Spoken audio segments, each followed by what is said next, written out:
Fortress Era is a grassroots, people-led voice on X. This is our island, the blood of our ancestors run through it, and for whom we stand. We represent Ireland, her people, and our shared destiny. We put Irish people first, no apologies.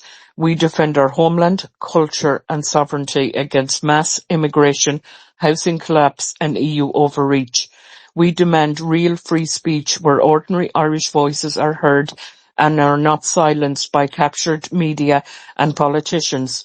No government middlemen, no virtual signalling, just the Irish people coming together to protect what is ours. This is our fortress, this is our stand. Fortress Era, unbreakable, unapologetic, ours. I just want to welcome everyone to the space this evening. We are absolutely delighted to be joined by AJ Cahill. AJ is a Salthill native, proud father of three, qualified engineer and leader of the Irish People Party. AJ is the nationalist candidate for the Galway West by-election on May 22nd. Born and raised in Galway, he built a successful career in telecoms engineering overseas before returning home to raise his family in the place he loves.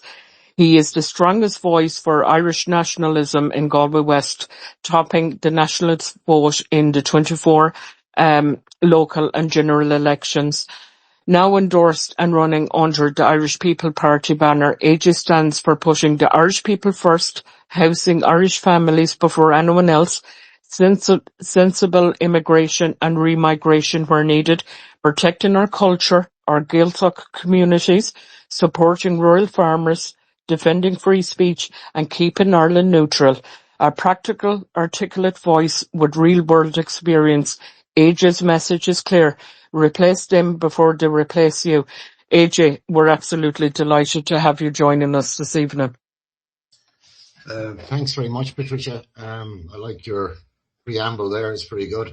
How do you want to do this? Do you want me to talk for a while? Do you want to ask me questions? What's the format normally? Well, what I will do, AJ, is I'll just throw one question to you, and then I'll let you run whatever way. This is your space, and we're giving you an open platform to promote yourself. You don't get the media coverage that you deserve on mainstream media. So we're giving this space to you to promote you as much as we can. So look I'll just throw this question to you, and I'll let you go ahead. Okay. Galway West is facing one of the worst housing crises in the country, with Irish families, especially young people from Salthill, Knocknacarra and rural areas like Connemara, unable to get homes, while the state accommodates large numbers of new voters, i.e. non-citizens. As the only candidate explicitly committed to prioritising housing for Irish people and a firm remigration policy, how would you ensure that the scarce housing stock and new builds go to Irish families first? And what would be the scale of remigration do you believe is necessary to make it a reality in Galway? Okay. Thanks for the space. Thanks for putting me on. There's a lot of stuff I want to cover, but on the first thing there to do with housing, that's the key. That's where the battlefield is right now. In other words, the people who are being housed right now are the next generation. So it's going to be either our people or it's going to be people they imported. And it's literally that simple. No housing, no families, no future. That's it. Doesn't come down to anything else. So housing's it.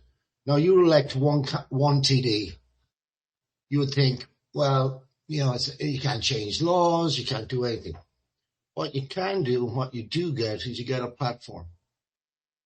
And we already there recently wrote to the Galway City Council. We sent them a very detailed letter basically saying covering every angle they could possibly hide where they're housing people. In other words, we want full transparency on the housing list. In other words, social houses, HAP, homeless hubs, who's in them, on nationality, ethnicity, what are they doing with approved housing agencies. So they say about 6% of housing is going to non-nationals. We estimate it's somewhere between 50 to 70% conservatively. Now, people say, where do you get that numbers? Well, actually, for me, it's really easy, because my old office above it had a housing agency for about 7 years. And the first year or so, there was a few Irish coming through. The last 5 years, no Irish, all foreigners. And a lot of them, no English, broken English, piece of paper asking me for directions. And I remember thinking, this is not right. But so it got to a stage where this Polish woman, mother of my kids, told me about a friend of hers who was she was up the wall. She was literally going to top herself. She had kids, and one of her kids is a kid, so she was a grandmother, and she was in now the psychiatric unit. And so she went. So she's called me and said, "Look, AJ, you got to do something." So I made some phone calls, and when you're from a place and you know people, you grew up with them, you know the local auctioneer, and you know everyone, right? So I made the calls to say, "There's nothing. There's really nothing," because I'd helped get something housed maybe few months before. And so I said, I thought outside the box. Hey, I'll just go upstairs to Tua and ask them. So you know them from different things throughout the years. And so up I went. I said, listen, can you give me some advice? No problem. So I explained the situation with the lady, and she said, oh, she's all set. She's going to get a house because psychiatric takes you right to the top. Social worker in the unit, psychiatric unit is going to talk to a social worker in the council, and so it's going to happen. And I didn't believe them, so I want to cover all the bases. So I says, what about your list? Can she get on your list? And they said, no. I says, how does someone get on your list? Do they apply? No, you can't. I said, hold on a second, I'm getting confused. You bring me in circles here. How does someone get on your list? Because you are housing people, aren't you? And they went, yeah, of course we're housing them. So they eventually told me how it happens. Now, everyone listen to this really clear. What happens is this. They were getting an email from Galway City Council or Galway County Council or certain government agencies. The email said, just very sort of casually, can you help person X with their housing need? It was a referral, right? Sounds very informal, very easy. No, sorry, we don't have anything. No, that's not what it means. They told me it was code for house this person. This was the only way to get on their list, was one of these referrals. And I said, do you house them? Oh yeah. Does it take long? At the moment, they said there's a bit of a delay, as in it takes a while. So I'm sitting there waiting to find out, well, how long does it take? Well, you could be waiting as much as 3 or 4 months. And I'm looking at this, I'm going, this is nuts. These people who can't speak English, within 3 or 4 months after getting a referral and being housed in new accommodation. Now, that's a policy. And for people to do that to their own people, when it's being paid for by the Irish people, it's a mistake. It's sick. It's like, and the more I look at this, and you'll hear me say this a lot, is this is evil. People say it's left. Oh, there was lefties and we're on the right. No, that's all nonsense. This is evil. You're dealing with evil, and so when you look at it, so what I would do is this.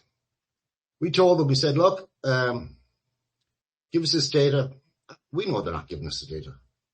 So we said, okay, if you don't give it, we don't get the data, we're going to launch a campaign against you. So they came back and said, put it in an FOI. So we're doing that. And so where this goes is a campaign. not just at Galway, but across the country. It's an awareness campaign. Now, we've had the fuel campaign. The next campaign has to be the housing campaign because, it's where it's at in so many ways. The amount of people who are being made homeless, the amount of people, it's just, they've been homeless, they're made homeless, then people are being moved in. We had a situation there during the COVID where a local hotel, they decided to put the homeless in there because they were all crazy about COVID at the time. And then as soon as Ukraine war started, they decided, well, that's the end of COVID because the Ukrainians are jabbed. And they kicked the homeless out onto the street. But before they moved in the Ukrainians, they couldn't have to move into a dirty old hotel. It's okay for Paddy. They did it up. So this is just sick. It's just completely sick. It's just, and this is, I remember when the first homeless person died officially on the streets. It was maybe 25 years ago. And I was in an alleyway, very nice alleyway actually, between the Dáil and, Dawson Street. A little sort of weird alleyways, arched or architectural design. And there was uproar, we've dozens dying on the street every year. No one cares. No one cares. And so what's happened is we've gone from being a moral people to an immoral people. That's immoral to not house your own people, to set people dying, to kill babies at the rate we do, to, the kids with the spines, scoliosis, all that stuff. This is immoral, we're loaded, but we spend money on everything, but we can deliver nothing. It's, I was talking to Philip Dwyer the weekend. I think the video's just got out there. And, he, and there was something I said to him. I said, listen, Philip, I says, this wouldn't have happened years ago because we were immoral people. You just no, you don't do that. You don't do that. They wouldn't accept it. People would have went nuts. You're gonna house people from another country? You're gonna let our own people, be homeless and die in the street? People just go nuts. The government fell when I was a kid because they put tax on shoes. So now they can dispossess you of your own country. They can silence you. They can jail you for speaking out. They can, today on Ocean FM in Donegal, there was a guy on calling for, the Catholic ethos to be taken out of schools. And the journalist was smart. He said, hey, would you call for, the Muslim or the Jewish ethos to be taken out of their schools? Oh, absolutely not. So it's all one way. And it's all about destruction of native people of Europe, about the family in particular, is the building blocks, and also of faith. Because if you believe in nothing, then they can get you to agree to anything. So that was the protection that was in place, strong families. And you look at people's mental health now, you look at, society, it's a mess, and even ourselves, people have been on all these spaces, over the past few years and arguing and, with this group not come with this group and, then there's talk of talks and, how come you can't get together and people are pissed off. And then when someone starts talking they're really after this and all this sort of stuff.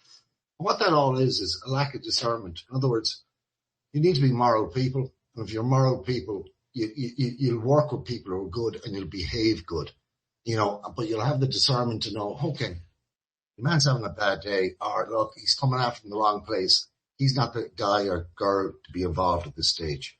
In other words, we start working this stuff out in a very, smart, sensible way. And you only can do that when you're calm and you're not stressed. And everyone's stressed and everyone's, angry. I saw some stuff, you see it online and, one crowd's praising you, another guy, oh, he's a nutter, he's this, that, and he made this mistake and that mistake. Everyone's trying to do their best here. Everyone. And everyone feels it. There's not, and even you may or may not agree with this, but all the people who are against us, what would be called on the left. And I'm talking about a lot of the extreme ones, I look at them and I just think there's demons in them. As in, no one in their right mind would want to ethnocide their own people. Like They're always marching for Palestine. When we're gone, who's marching for Palestine? No one. Who's going to complain? Who's going to march or like slavery would never have ended. Only that, Christians in England said this was wrong, but they're still beating, the Europeans up over slavery. Yeah, we were involved, but everyone was involved in slavery. Everyone was a slave. We were slaves. The Slavs were slaves. The blacks were slaves. The Muslims were slaves. But, but again, all this stuff is identity politics. It's all a form of communism.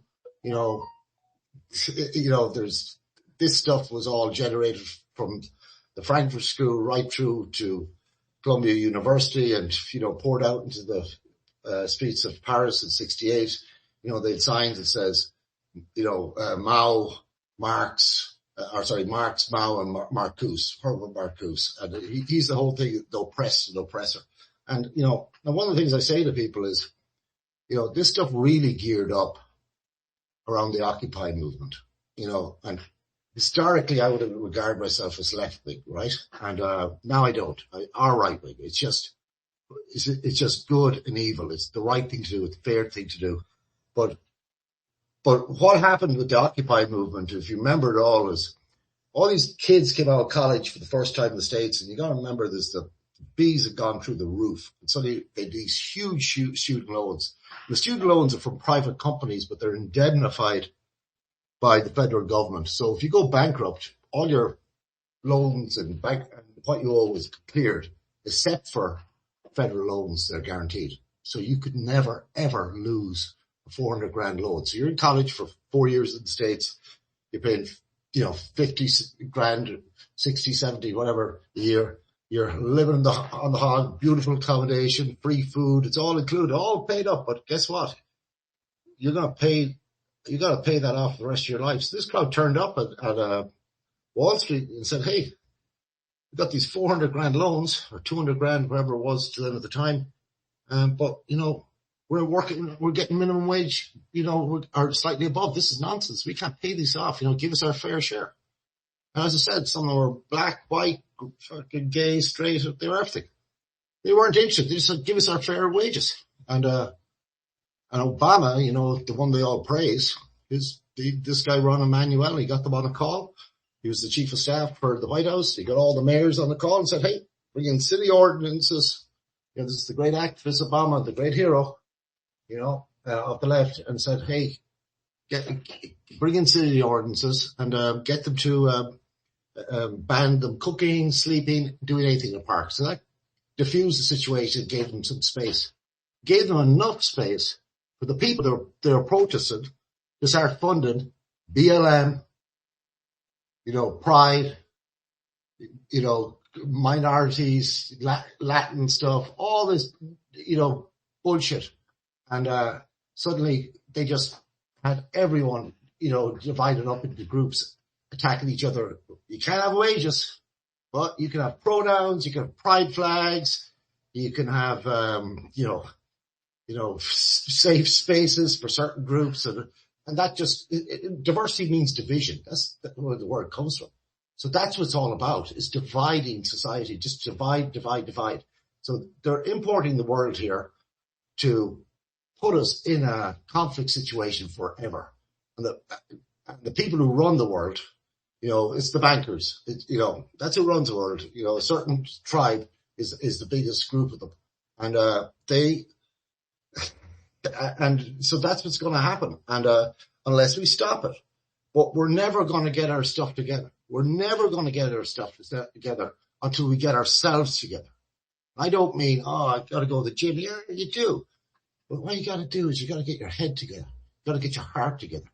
You got to get your soul together. You got to, really center yourself and go, okay, I used to do a load of drinking and drugs and all that. And, people say, oh, you find God and all this. No, you don't. You find evil. You find darkness. You find yourself in terrible situations.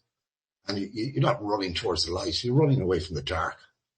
And so the country's in this state of the moment. And we need to, unfortunately, you gotta, have a shitload of pain before you go, I'm not doing this anymore.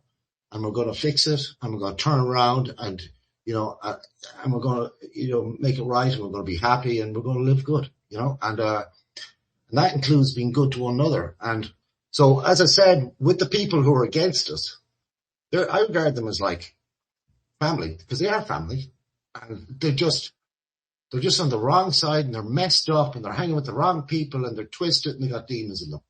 And, and eventually they will come our way. I remember reading an article, and it was about this woman, and she was really into migrants and diversity and all this sort of stuff. And she particularly focused on Afghans and moving them in to different countries.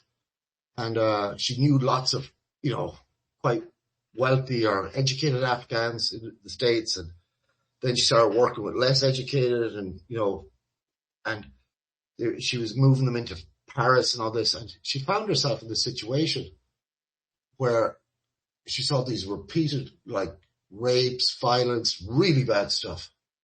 And at first she thought it was just men, and then she realized it was culture. And then she eventually ended up back in the States, and she turned to the Afghans she knew, some of them were doctors and stuff. She said, "Why didn't you tell me your culture was like this?" He said, "We were too embarrassed." And people, think all cultures are the same. The murder rate in Egypt, in Nigeria, for example, is 20 to 30 times what it is in Ireland.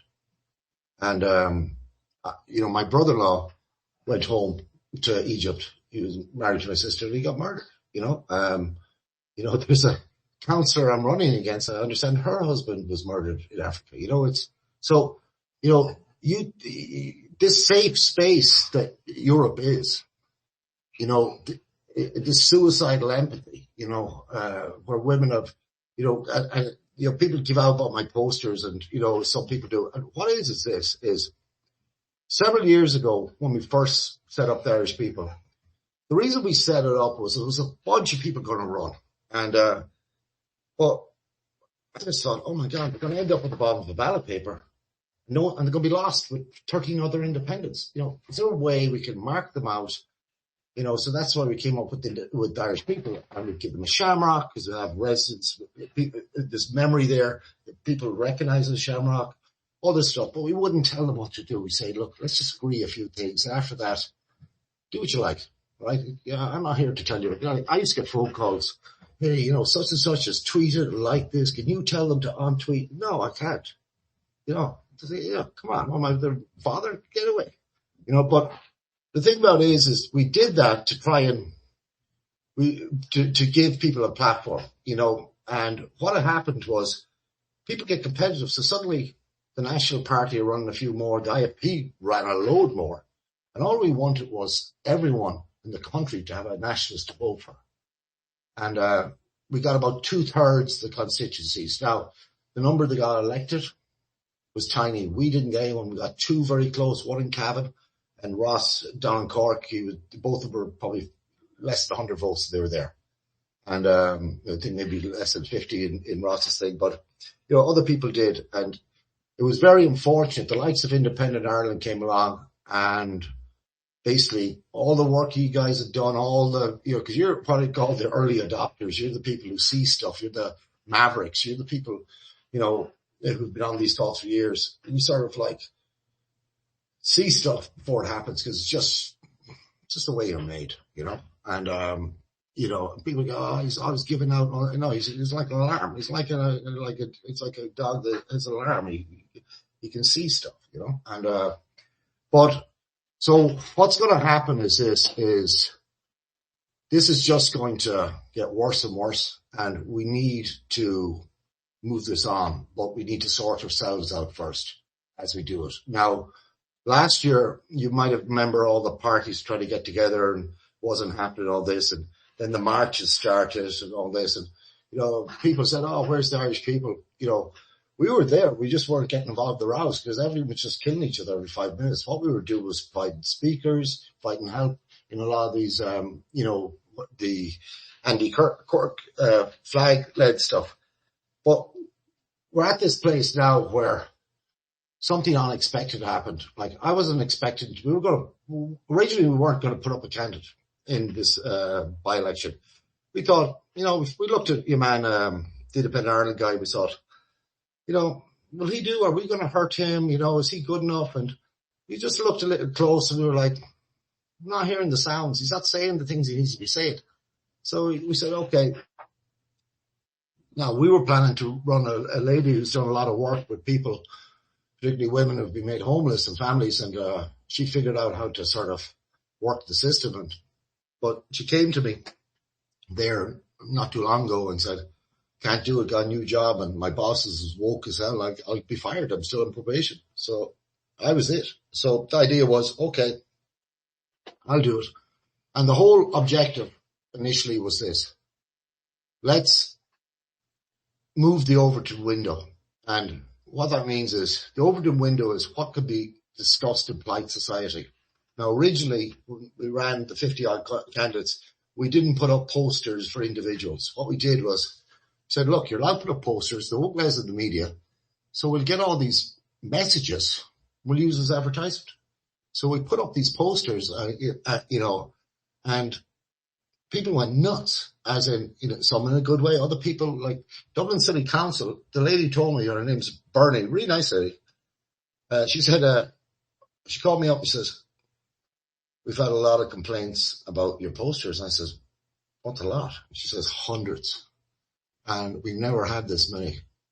And they want them down, and it's gone to the lawyers, and the lawyers came back and said there's nothing illegal about them. But so you had all these adult children running around who were going crazy because we were saying stuff they didn't want to say.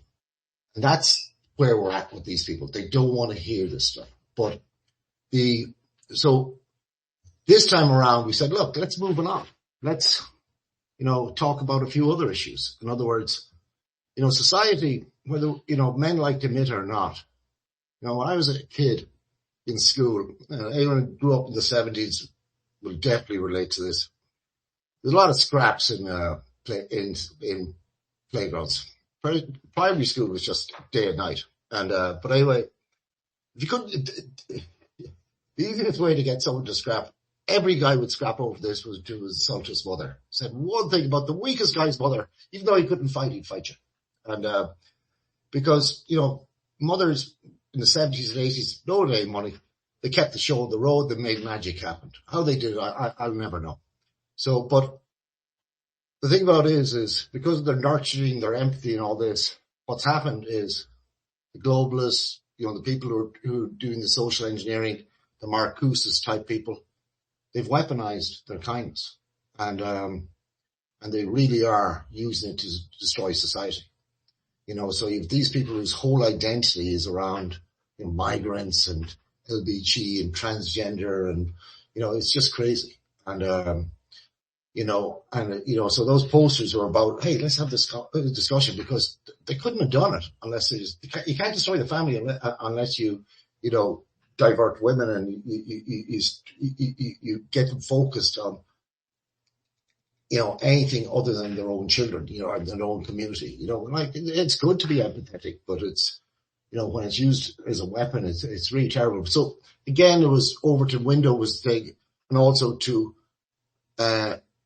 increase the percentage. So, we ended up talking with some of the other parties and individuals, and, through the jigs and the reels, I became it, right? So the objective then was, okay, I didn't get a particularly big vote.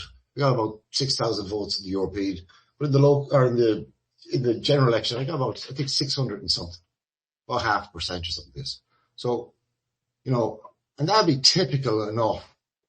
Some people got 1,000, maybe more. People like Herman Kelly, I think but I think he did very well.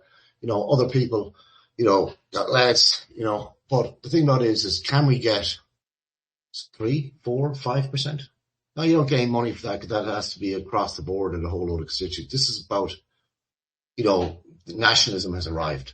We've broken through. Now, something always happens. Something sometimes good and sometimes bad.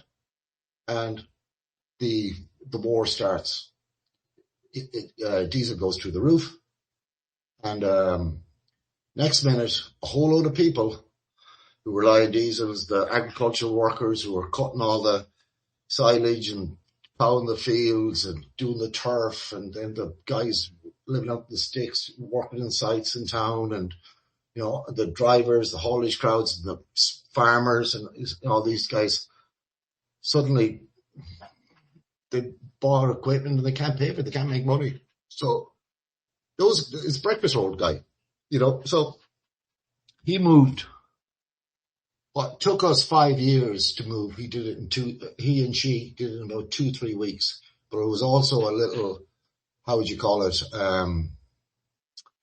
It was like a straw that broke the camel's back, because people have felt very uneasy, and the government has just been gaslighting everyone. They've got all this, the Hope and Hate Collective. They've got the ISD crowd, Institute of Strategic Dialogue.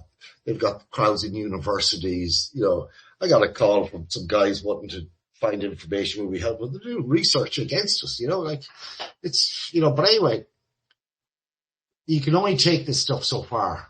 And you see, the big change that changes everyone is pain. I spoke about, internally people change when they have real pain. So suddenly they've had real pain. So they went from, if you tried to get those guys to a protest 6 weeks ago, they never.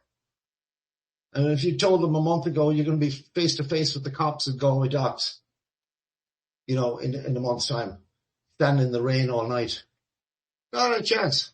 They were, so, and then the media and the politicians come out and say, well, the far right, and that the fuel is different from that, and then Sinn Féin try to get involved and hijack it, and other people, and it's not working. And so I think there's going to be two groups.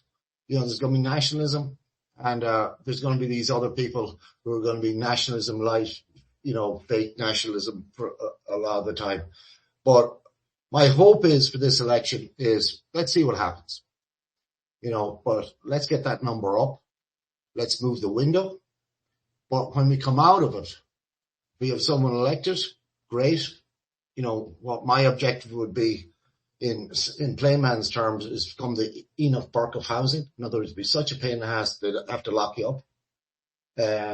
But to force and to lead a campaign around the transparency. And when people start to see how bad it is, you saw how crazy they went to the Dáil when the government said, well, 50% of the homeless are foreign. They were, oh, stop, you're helping the far right, but, when you've got people, look, anyone who knows anything about aid housing, like if you're working for aid utilities and you're going door to door, if you're working for Deliveroo, they don't hire Paddy for the most part, but if you're working and you're going to any of these new estates, you know who's living there.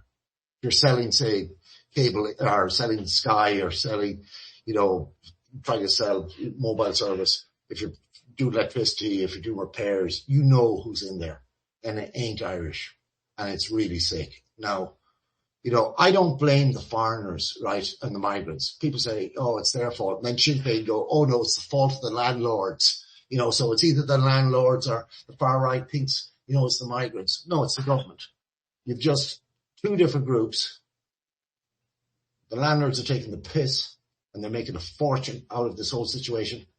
And then a good few of the migrants are taking the piss. Some of them are having the piss taken out of them, but a good few of them are taking the piss, right? And are, you could say not taking the piss. They're just, hey, there's this crazy government that will house me and give me all this stuff and give us all a new start, and it ain't good here. Can you blame them? You can't. It's not their fault. It's the government. But the thing about it is when these cultures arrive, some of them are completely incompatible. I went to university. I worked on the building sites. The last site, I worked on full time is out Canary Wharf, a ground worker. And the ground workers are a different breed. Every Friday there was a scrap to just clear the air and the tension, and a few guys get battered, fired, and they'd bring them to the pub first time, get them juiced up, and then it would rehire the next day. And that was just the nature of it. But the thing about it is I ended up going to college, and I'll never forget. It was it was before Blair opened the floodgates, which was 97. Like, for those who are a bit younger, as I was in England going back and forth to college, and I'd go home every now and then, and even when I was working there, and you'd hop on an Aer Lingus or Ryanair flight from Dublin, and everyone was Irish. And I mean everyone. The odd, black family, really rare. There was maybe 2 in Galway. That was it. And a few black doctors, and, no one cared. It was kind of interesting, And but you'd arrive to Heathrow or Stansted, particularly Heathrow, and suddenly see all these different people. And Terminal 4, I think, was the international terminal. I flew over a few times for competition stuff in sports, and you just go, oh wow. You see people from Pakistan. It was from everywhere. It was it was so unbelievable. But what it now looks like is just any high street in England and parts of Dublin. But it was so shocking to the eyes to see this in one building. It was an international airport. Now, the high streets of Europe look like that international airport, and this has happened in a very short time. But meanwhile, back in Ireland, nothing. I used to always be shocked. I used to go, oh, this is really strange. And I said they'll never manage to do it because they won't be able to house them. Now we figured out they will, because they won't house us. And but anyway, in college, I'm there, and there was all these different groups. Every 6 months there'd be a war somewhere. And a group, I remember the Bosnian War was on the time and all that stuff. So there was Serbs, Croats, Bosnians, all those, but there was also, Pakistanis, there was, Indians, it was Ethiopians, Eritrea, any country you could think of, any country, right? And all the professors, some of them were from Iran, Iraq. They were smart and they were really nice. And, but all the sort of senior guys were all English at the time. And I remember there was this guy, Dr. Chapman. He was the head of the department. And he used to quite regularly turn up to the lecture room.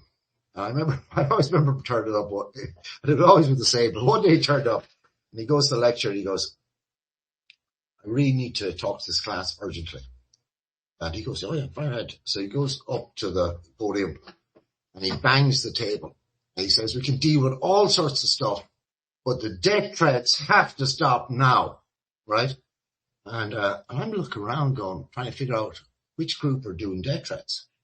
And then all of a sudden over my shoulder it kicks off. And I go, oh, I didn't see that coming. It's the Tamils and the Sri Lankans. And they're punching the head off each other, trying to kill each other. I didn't even know something was going on in the country at the time, but this is what multicultural societies look like. There is no kumbaya. It isn't all great. This is what it looks like.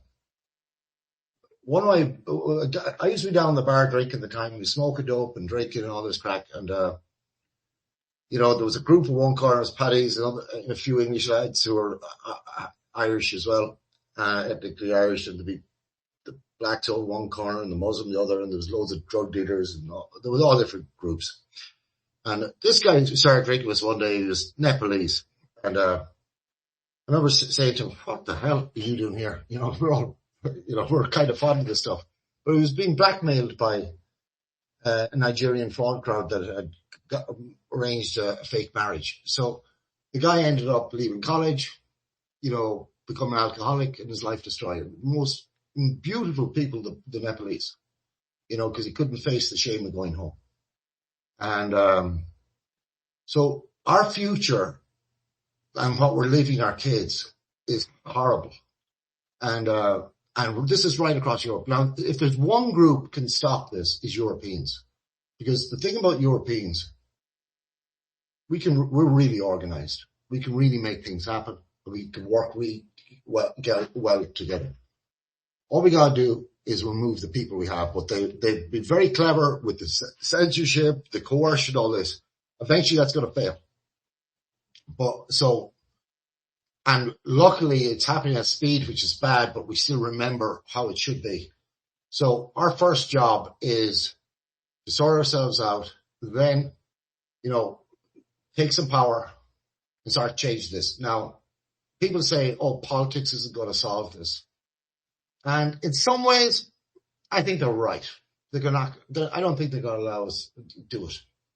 But I'm going to leave you this one thing is I'm walking out of the docks one day and there's all these guys there.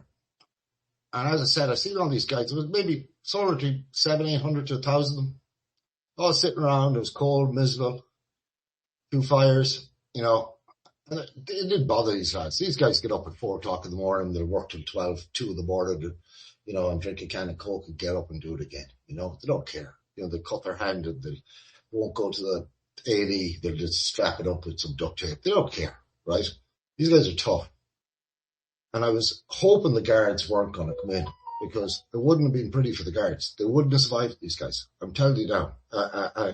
But the thought that came to my head when I was leaving was they'll figure how they'll outweight them or something and this will go away. But this isn't going away. And we're heading towards, I firmly believe, a Ceausescu moment. Where he was on the balcony, thought everything was cool, and suddenly it wasn't. They got him off the balcony within minutes. The next minute he's in a helicopter. 3 days later, he's dead. Now, I'm not saying people are going to be strung up or anything, but what I'm telling you is this, is when people realize the depth of deceit that's been done to them, like those guys in the docks who traveled 5 years and 2-3 weeks are never going back. Because the government cannot bring them back. Because they don't have the ability, it's outside their control. And they're either ideologues or they follow orders. Some of the people are ideologues, like McEntee, she believes all this nonsense. And this nonsense is for fools, equality, DEI, all this bullshit, and transgender, it's all this bullshit to destroy society. But the thing about it is it requires us. So that's how it ends. It will end. The people historically who've done this is the Irish people. That's our gig. This is where we come alive. We do resistance. All people, they're fighting Irish. No. We do resistance. We are able to sustain punishment longer and harder than anyone else. That's what we do. And then bounce back. So that's why they're looking towards us. That's why they hear about these things happening here. The flags didn't start in England. They started with Andy Quirk. The fuel protests started here. Everything will start here because that's our role. But the thing about it is this, is to make this happen, you got to stop fighting with each other. Now, after the election, what you're going to see, I'm hoping, and I believe it will happen, is you're going to see some of the parties coalesce. And you're going to see some of the individuals. Cause that's my ambition for it to happen. Now, some of the people are going to have to give, and not be as strict. There's got to be, a little bit of a little bit more open tent. Doesn't believe that we don't believe in. They got to go, And like one of your questions was, around the housing. So I hope I've addressed it as regards to housing. What I'm saying is that's the key battleground. But how we fix it is we highlight it. In other words, you have across the county councils, they're doing it through the county councils, city councils, county councils, and the housing agents. They're the 3 vehicles they're doing it. There's multiple ways they're doing it, but the thing about it is it's our money and it's been done that way, and we've allies in these places.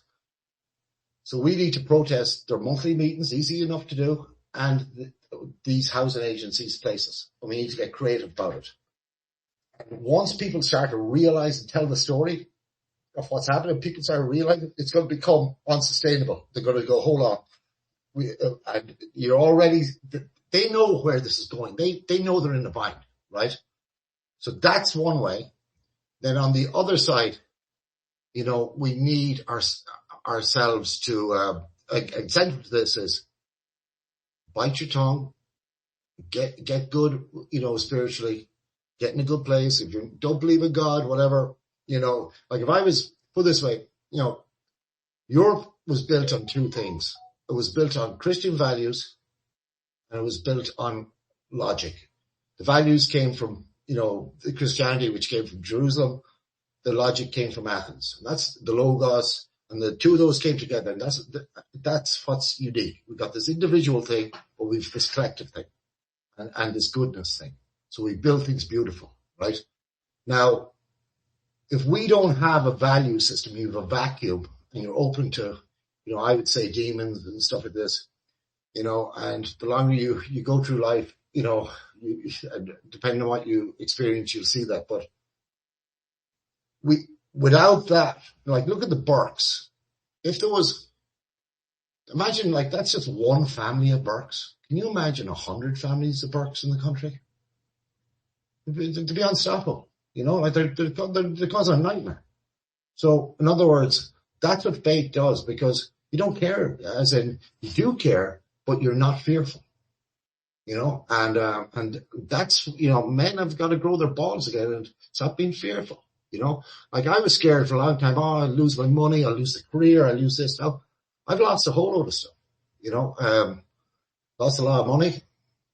I can't get a job. Last week I got approached for a big job. I said, oh, it's going to be remote, this is going to be great. I said, well, when they check my social profile, I'm finished.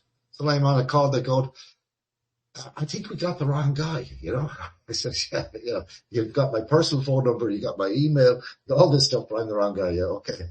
But, I'm in the process of getting debanked, but I've got to the stage, and I just feel like, I just went, I don't care. I said, because this is too important. Nothing else is more important, for our kids. If you've got kids, there's nothing else more important. If you don't have kids and you're young, they have no right to take this away from you.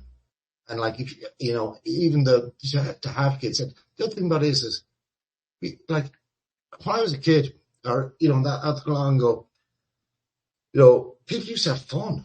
No one's having fun anymore. No one's enjoying this. It ain't fun. It's going to get worse. But the thing about it is you won't be able to do as much about it, because it's going to be, the social cohesion will be gone. So we need to do it now. Like the Muslims took over, they went into Spain, and they went right in the bottom of Toledo, and they went right up. And they sort of didn't get the very top around Cavadonga. Then they went into France, and they pronged up, and they got to about 60 miles of Paris. And the other side came 3 times as far as Vienna. And eventually, there was one guy, about 300 fellas, and they were in Cavadonga, and there's a big church there now, and they call it the Miracle of Cavadonga. And they prayed in a cave one night. And the Muslims sent 10,000 men to strike and said, look, we've got to send a big army and sort this out before they kick something off. They won. The 300 defeated the 10,000, because where they attacked them, and it was a miracle. But it took them 780 years to get them out. And now they're inviting them in. They've invited in, I think, up to 1.5 million. Like, this is, like, in historical times, you might think that's a long time, but it took 800 years to get them out. That's not a mistake you repeat, on purpose. And it's not like, I'm saying, oh, Islam's terrible. It's just not for me. And it doesn't work for our system. And it's all about taking over. And, but they're using Islam as a broom to sweep Europe, to destroy Europe. They'll be happy enough when it takes over. Just so long, because they'll still have the different, factions at each other, and so, people need to, get their heads straight, get disciplined, and do something about it. Now, the final bit, you asked me about the numbers. I'm not saying everyone's got to go, but a lot, and I mean a lot. We got to be a majority here. Like, there's foreigners here at the moment, I know, and they're leaving because they see in the time they've been here, how it's changed. They're going, they know where this goes. And, they're going back to Poland, they're going back to Hungary, all these places. They're lucky. In Eastern Europe, they weren't acceptable to a lot of the stuff, because they did the communism, they did the lies. Like this, all what you're watching is communism. It's just dressed up for the West as, equality and all this bullshit, but that's what it is. So that's what I'm about. And, thanks for having me on. And, but, this can be done and it will be done. And just keep in mind the people we're arguing with, try not to hate them, it'll disarm them. And, it's going to get so bad they're going to come over to our way. Believe me, they will. They'll come over. Some of them won't because the demons have them too much. They're too crazy, but lots of them will.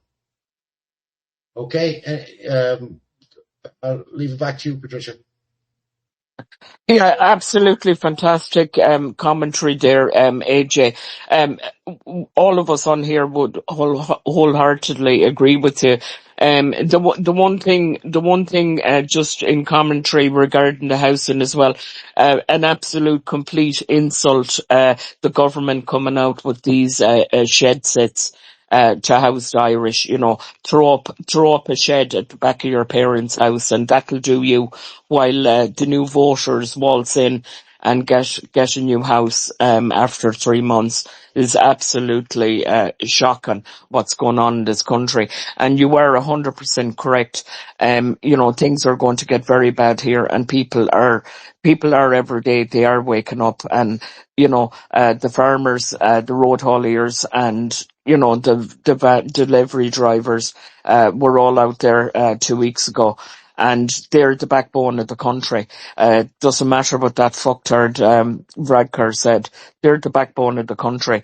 And did you notice as well? I know you were down in, Galway, standing with the lads down there. But, did you notice that, our streets became safer when our men were on the streets?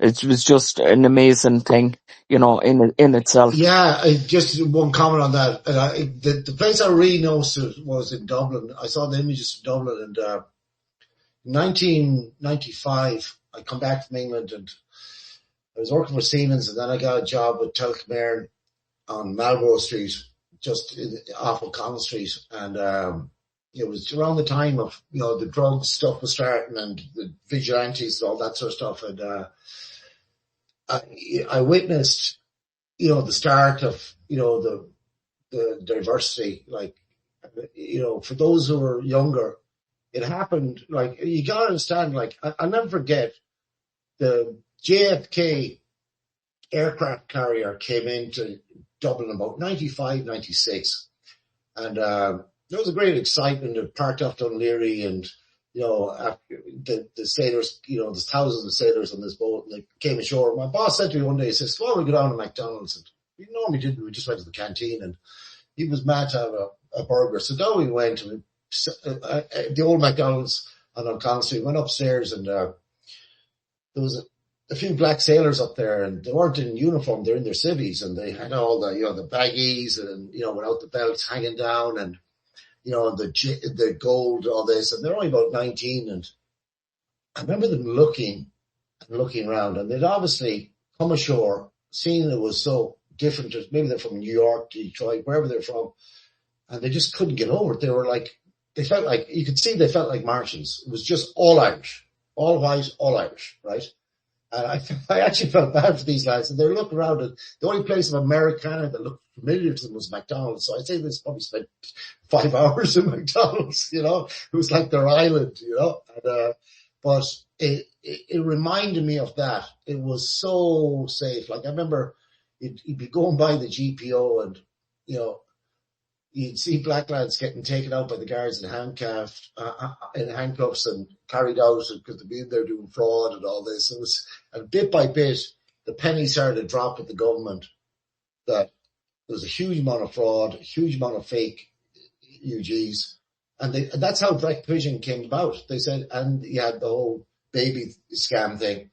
And, so they drew a line in the sand, and rather than deport the people here, they said, look, we'll allow them to stay, but we'll make direct vision very Spartan so they won't be encouraged to come here.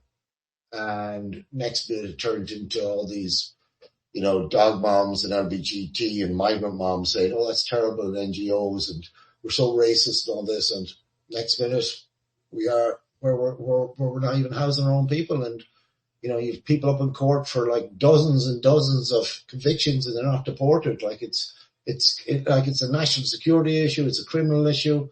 Like, it's unbelievable. If if the people back then could see what had happened now, they would have thrown every last one of them out of the country. I'm absolutely certain of that.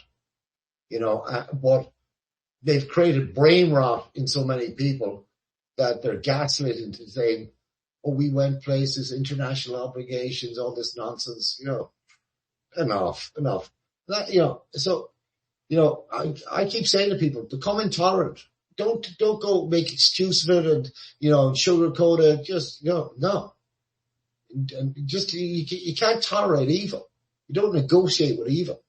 When someone's punching the head off you, you don't say, could you stop a moment? I just want to talk to you for a second. You punch them back. You kick them in the balls. Like we're in the fight of our lives. Like this is, this ends really badly if we lose. So, it's a no-lose situation. Sorry, Patricia. No, that's absolutely correct, AJ. The thing is, we have nowhere to go. This is our island. Like the Pakistanis can go back to Pakistan, the Indians can go back to India, the Afghanis can go back to Afghanistan. We have nowhere to go. Do you know what I mean? This is our land. This is where our we're walking on the footsteps of our ancestors. So we have to fight and we have to take a hard stance because they have encroached on us. Our government have encroached on us. They have brought this to us. And we have to take a stand, and we have to take a hard stand to reverse every single policy that these governments, this government and the government before that and the government before that have implemented. And the only way you can do that is to take a hard stance. The longer it goes on, the tougher our stand is going to have to be. So in other words, if they want the mild solution, it'll be now. The longer this goes on, it becomes more extreme, the solution. But that's okay. What needs to happen needs to happen. End of story. Absolutely, 100%. I'd like to bring our other co-host, Claire, in. Claire, do you have any questions for AJ there? Just enthralled listening, the experience. And hi, AJ, how are you? How's it going? Yeah, look, I'm just listening to what you're saying there, and listening to the kind of dire straits that we are in. And I suppose my question would be is, what can we do, as people who, want to get behind want to have, I suppose, the vehicle there and prepared for when we need it, that nationalist vehicle. And it's very difficult to kind of see how that's going to amalgamate.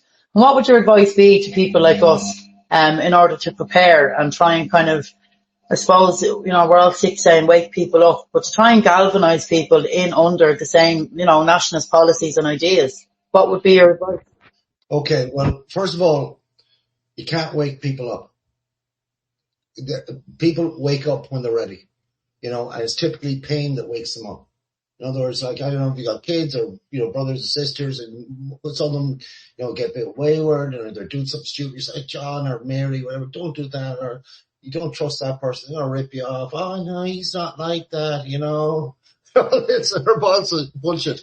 Then they go back and, their heart's broken or their skin ripped off, and then they wake up. So it's the same thing with this.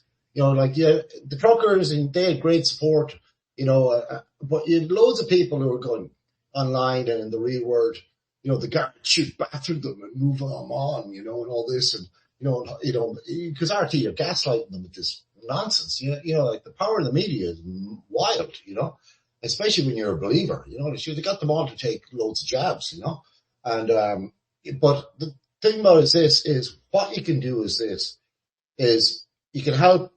Like, you do what you can do with what needs to be done at the time, and like right now, if you're in Dublin, help Malachy. If you're in Galway, help me, and what I mean is, whether it's putting leaflets, whatever, you show numbers on the ground. People, people love success, brings success.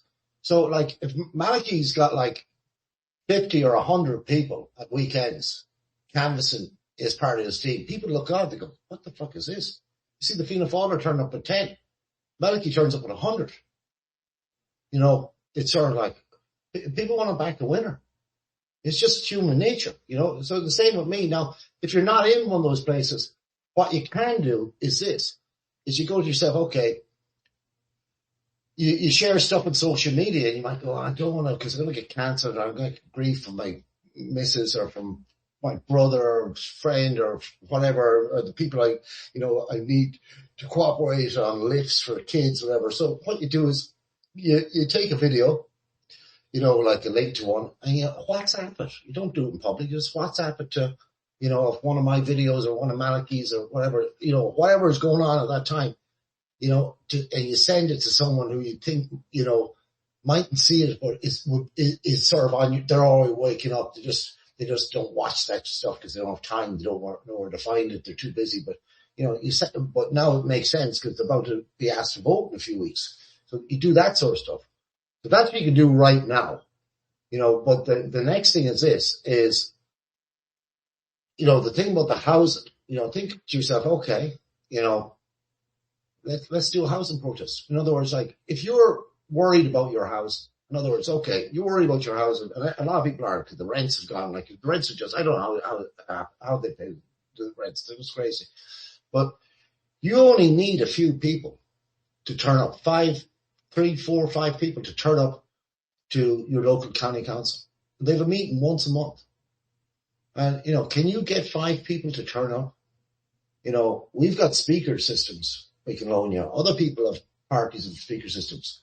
And we give you a loan of a speaker, easy to use. And you get up and you write them a letter. You go into ChatGPT and say, hey, we'll give you a letter. And send them a letter and say, we want transparency on this, and they're starting to get pressure. And then they're seeing you outside protesting the housing thing, and they're, not many people protest anything on a regular basis. So now they'll talk to you, right? Be nice, you don't have to get that thick with them, but be intolerant and say, what's going on is wrong. And, say, look, down my street, 5 houses got it and, 4 of them, are non-nationals. This is wrong, and just tell your story. And you start to educate them. As well as that, some of them will go, hold on, they'll put finger in the air and they go, oh, they weren't here last year. They're here now. Maybe I should start around this time changing my tune, right? That's what you could do. And that is worthwhile doing because you could have a change in housing policy really quick, because you already seen them, where they said to the Ukrainians, they're getting, we're ending the stuff. Because, the government and government parties are about one thing. When a TD gets elected, they have one job, get re-elected. The first day they're elected is the first day of their campaign to be re-elected. So, some of these TDs and government ministers, I know, because I lived in Meath and at one stage I lived in Galway and there's a bunch of them I know, and I knew when they were councillors. And, they talked to normal. I remember one of them, I won't mention his name, a government minister, he got elected. I ran against him and he phoned me, he says, I think you're going to win tomorrow and I won't get elected. He's a Fianna Fáil guy. And I said, well, he was nervous. I said, don't be stupid. I said, why do you think that? He says, oh, the guy who's putting on my posters is voting for you. I said, he's just been around too long. He's too jaded. I said, you're getting elected. And he did. He said, I won't be like them, when I get elected. He's worse than I am. So the thing about this is they know the writing's on the wall and they know they have to get re-elected. And because that's all they want to do is get re-elected. But they've got this other pressure, which is, from the NGOs, from the media, and they just react to pressure, and then they have the EU pressure, so, unfortunately, they won't change, but you can get some changes out of them, but they ultimately have to go. But the way you started is start protesting outside at your local county council, your local city council. It's only once a month, a couple of hours, an hour, and send them a letter. This isn't a big commitment. And then if the council isn't sitting, once, it normally sits once a month, but say they take a break, whatever, do outside one of the housing agencies or mix around. And you only need 2, 3, 4 people. And then you write a statement, you don't know how to write it, ask ChatGPT for the statement. And send it off as a letter into the local paper.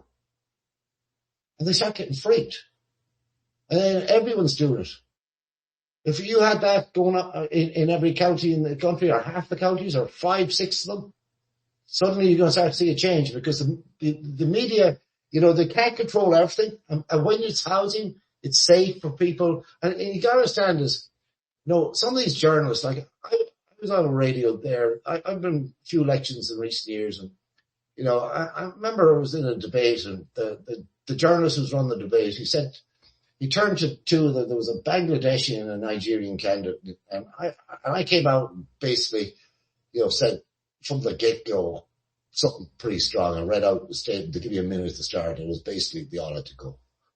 And he then tried to turn the two foreigners who were running for election against me, says, you're after hearing what AJ says, how does that make you feel? Now they didn't understand, the woke shit, so they just said, it sounds reasonable, but, so I ended up with tete-a-tete a few times with those guys, but I was in there at Galway Bay FM there recently. I had a stand-up row with this guy before off air. This time he's now my friend. I said, they gave me people say, I give you a hard time. That isn't a hard time. That's nothing. He was actually really nice, and, they're living in the world as well, and they're starting to see what's going on, so they're all starting to get a bit nervous. They got wives and girlfriends they got to pick up, and kids they got to pick up before they could walk home. They're starting to see the changes, and, so that's what you do. You do it on the local level like that. And, it's not important. It's really important. And, that's where it happens. But how this ends, as I say, I don't think it's going to end in an election. I think there's going to be a moment, and people are just going to go, this bullshit's over. You're gone. And just on that point, AJ, when you were saying there about an election, what's your prediction? What do you think will be the most likely to play out? Like, are we looking at Sinn Féin getting in just because people are going to have to see that they're just as bad? Are we looking at possibly an overhaul? What would your prediction be? I don't know. As in, there's a school of thought that Shinners have to get in so people see how bad it gets. My problem with Shinners getting in is I go, how much time have we got? Because the rate of them flooding the country is so crazy. Like, the plantation of... The digital ID as well. The digital ID is coming in too quick for that too. Yeah, well, you see that, I don't know if anyone saw that report from the US Congress, and, they showed all the electoral interference. Owen Lennon and all those guys were over speaking about, but they wrote a report beforehand, and they would have used CIA and intelligence services to get answers. And they basically said that in Romania, when the guy won the first round, and they said it was Russian interference, TikTok, and all this, and they banned him, and then, he was going to romp home. He was a former, World Banker guy who basically, gang people turned poacher, who said this is terrible shit. And, he was saying, people need to return to faith and all this sort of stuff, and the globalists just sort of destroy the family and all this. And, so they blocked him, and banned him from running. They did the same, they stole elections. Was that Gordescu? Yeah. Was that yeah. Romania? Exactly. Yeah. They stole the election in Slovakia, interfered in Spain, France, and then the two other countries they mentioned was Holland and Ireland. Yeah, I saw that with the Ireland. It was the 24 and 25 elections, wasn't it? Yeah, no, it was all the elections in Ireland, including the presidential election. But what they did, they actually explained it really clearly. And the best example was actually the Dutch example. So what they did was they got the regulator, which in Ireland's case is Commission Man. They called in all the tech companies. They called in these NGOs that are called trusted. They have a name for them, trusted sort of, partners or something like that. Flaggers. Yeah, and they basically alert, hey, the far right have put up something, and they basically anything to do with migration, anything topical is banned. And that's why I'm shocked we haven't been hit yet, because,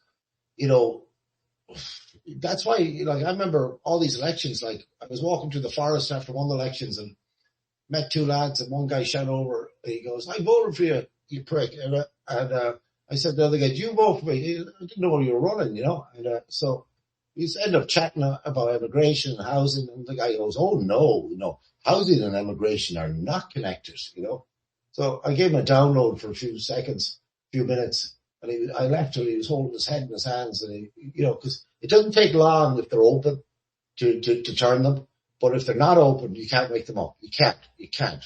The only thing that can wake them up is when someone cracks them over the head with a bottle who should be in the country, or, you know, they're getting dispossessed of a house and someone else is getting moved in and they can't pay their rent, and, you know, it's pain, you know. So, yeah, sorry, I hope that answers your question. Yeah, just kind of to add to that as well, AJ.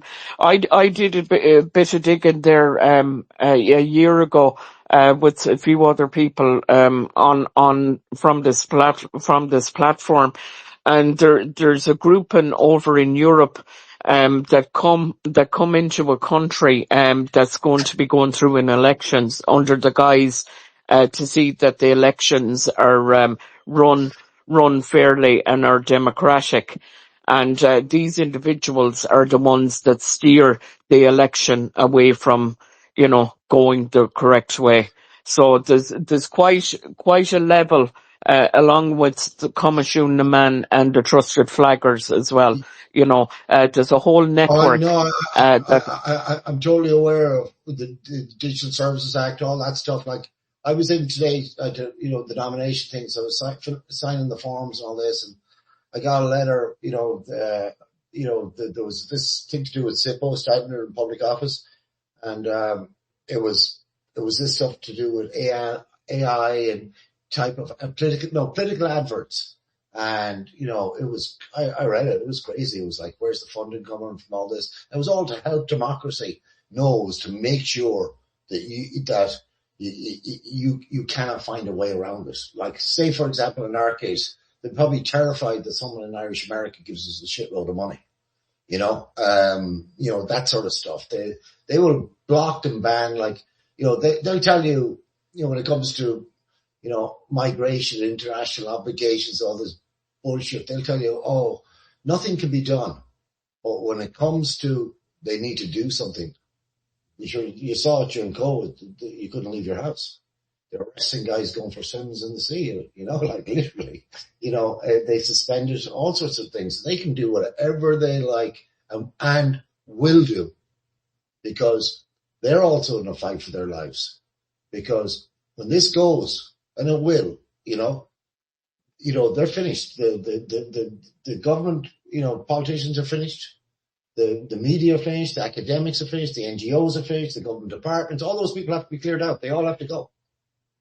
And that's one of the reasons people need to be disciplined, and they need to, you know, become moral, because someone's going to have to run that stuff. You know, and we're going to need to be, you know, focused and, and moral, and, you know, and know what we're doing, and, you know, and have a lot of discernment, you know, so we're not running around killing each other and, you know, getting upset over nonsense. We focus on what needs to be done. But, you know, the Irish have the tough job to do, because it's us that has to lead us. You know, we don't have to do it all. We just, you know, the flag thing we started in England. You know, they got it easy. The English flag is easy. It's just white with a cross. So the roundabouts, all got done, everything got done. But, you know, they took it to another level. You know, the other protests and stuff were, you know, but we've got to, it will happen, but it won't happen unless we get busy. AJ, it was an absolute pleasure having you on this evening. And, you know, you're more than welcome to pop back anytime. You were a breath of fresh air, an absolutely fantastic speaker, and we wish you the best in the upcoming elections. Thanks very much. And if anyone wants to help, you know, either Malachy or myself, just, you know, contact his website, go onto our website. You know, whether it's passing information, YouTube links to, 2 or 3 people on a regular basis, or, if you're near the area and you'll come canvas with us, great, and if you can't do any of those, you can say a prayer for us, please do. Thanks Okay. very much, AJ, and don't be a stranger. Okay, Pop God back bless. anytime. Thank you. Bye.